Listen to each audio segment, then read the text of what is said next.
कृष्ण भगवान की। वक्रतुंड महाकाय सूर्यकोटि समप्रभ निर्विघ्नं कुरु मे देव सर्वकार्येषु सर्वमंगलमांगल्य शिवे सर्वार्थसाधिके शरण्ये त्र्यंबके गौरी नारायणी नमोस्तुते। नमामि सद्गुरुं शान्तं सच्चिदानन्दं पूर्ण ब्रह्म परानन्दं ईशमानन्दिवल्लभं श्री ज्ञानेशु भगवान विष्णु गुरुदेव भगवान हर सोपानु भगवान ब्रह्मा मुक्ताख्या ब्रह्मचित्तः यदक्षरमनाखेय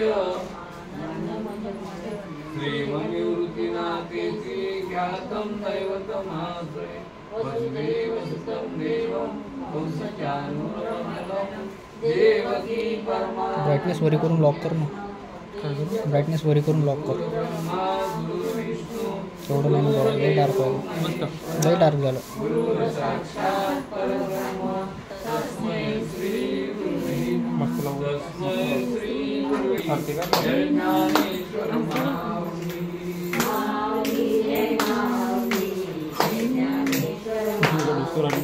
जय ज्ञानेश्वर श्री ज्ञानेश्वर गुरु ज्ञानेश्वर महावीर। जय ज्ञानेश्वर श्री ज्ञानेश्वर गुरु ज्ञानेश्वर महावीर। महावीर जय महावीर जय ज्ञानेश्वर महावीर। महावीर जय महावीर जय ज्ञानेश्वर महावीर। ज्ञानेश्वर महाराज बाई बोलू नका मा, शांत राहा। श्री संत ज्ञानोबा राय, श्री संत तुकोबा राय, एकनाथ महाराज, रामदास स्वामी महाराज, सर्व देवदेवता सर्वांना वंदन करते आणि मला 15-20 मिनिटं बोलण्याची संधी दिली ते बोलण्याचा प्रयत्न करते। कारण तुम्ही काही प्रवचनकार नाही, ज्ञानेश्वरी भाषक नाही, काही नाही, तरी पण आमच्या उमरबाईचा इतका आग्रह काकू तुम्ही काहीतरी बोला, 5 मिनिटं बोला, अर्धा तास बोला, 1 तास बोला, पण बोला।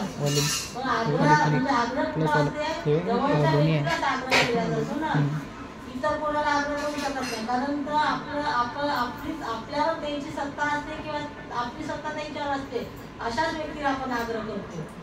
त्याचप्रमाणे इथं दासगुणाचं पारायण चालू आहे आणि तुमचं पारायण पण चांगल्या पद्धतीत पार पडलं।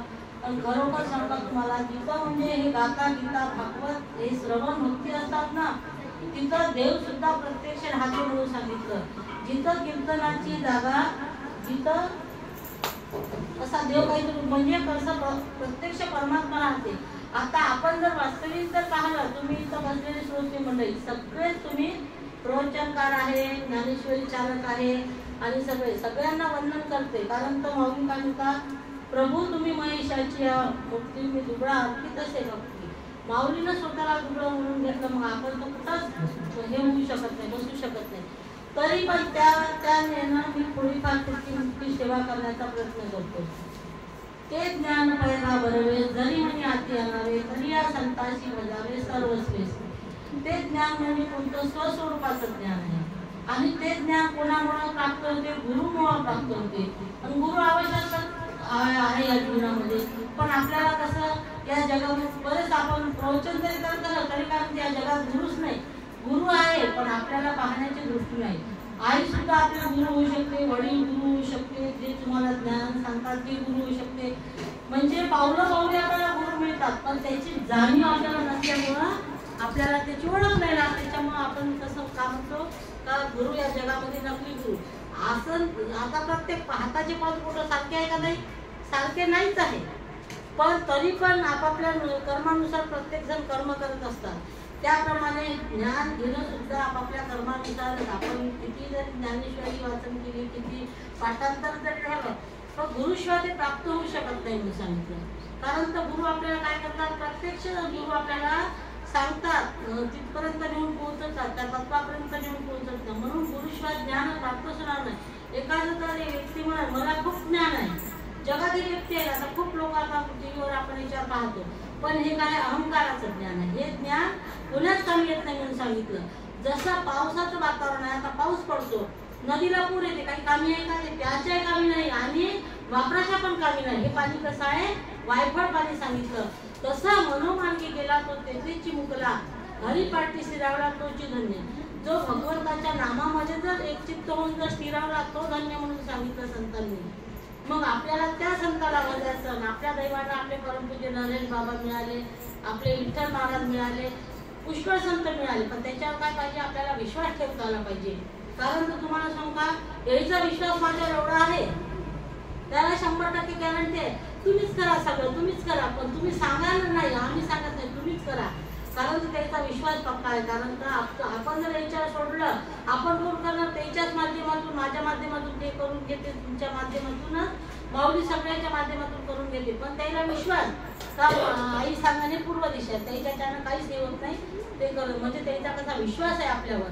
मग तेवढाच विश्वास आपल्यावर पण ठेवा लागेल ना. कारण आपण त्यांना आपल्यावर इतका विश्वास ठेवते, तर आपल्याला थोडासा तरी त्याच्यावर विश्वास ठेवा लागेल ना. तेव्हा असे राहणार. प्रपंचात आल्यानंतर आजच्या स्पर्धेमध्ये ऐकलं, जसं प्रपंचामध्ये जीवनामध्ये शिस्त पाहिजे, कसे काही करत राहा तुम्ही, व्यवस्था लागते. आता कोणी सोयीकीला पाहून येणार आहे तर आपल्याला काय पाहिजे, त्याची व्यवस्था करावं लागेल ना.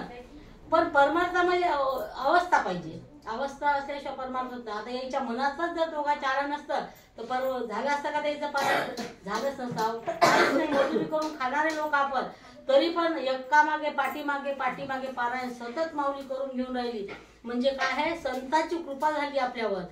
संत कृपा झाली, इमारत फळ आली. हे संत कृपा कशी होते सांगता येत नाही. आम्ही सांगितलं आहे का, कधी कोणाचा खटका आमचे नरबाबा नेहमी म्हणायचे, अरे बाबा तुम्ही जर सत्संग करत असले तर